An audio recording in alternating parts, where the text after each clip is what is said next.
வணக்கம். ஒரு விழிப்புணர்வு செய்தி உங்கள் நெல்லை மாவட்டத்திலேருந்து வாசனை போட்டேன். அதாவது டிராஃபிக் சிக்னலையே யாருமே அதிக பேர் மதிக்கிறதில்லை.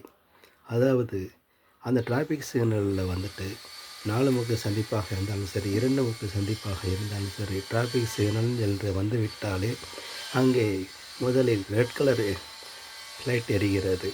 அப்போ ரெட் கலர் லைட் எரியும் போது இந்த மாதிரி ரெட் கலர் லைட்டு எரியும் போது நிற்க வேண்டும்.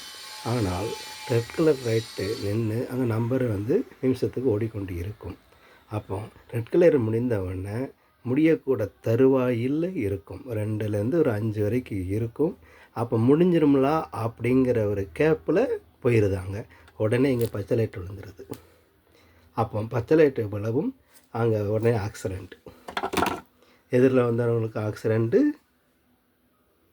இவங்களுக்கு ஆக்சிடெண்ட்டு. ஆப்போசிட்டில் உள்ளவங்க வந்துடுறாங்க. ஏன் பொறுமை காக்க மாட்டேங்கிறாங்க? ஆக ரெட் லைட் போடும்போது பொறுமை காத்து போக வேண்டும். ஆக எவ்வளவோ விழிப்புணர்வுகள் பண்ணினாலும் ஆனால் நம்ம தான் போயிடலாமே, ரெட் லைட்டு முடியறதுக்கு 2 செகண்ட் இருக்குது, 2 நிமிட்டு தானே இருக்குது, போயிடலாம் அப்படின்னு நினைக்கிறாங்க. ஆனால் போகிறதுக்கு முன்னே கூட்டி அங்கே ரைட்டு கிரீன் கலர் ஆகிரும். கிரீன் கலர் ஆனவுடனே ஆக்சிடெண்ட்.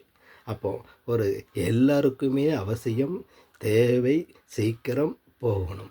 ஆனால் கடைசி போய் சேர்றது எங்கே? கடைசி 2க்கும் இல்லாமல் மேலே தான் போவாங்க.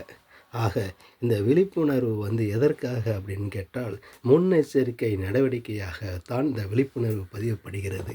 அதை புரிந்து கொள்ள வேண்டும்.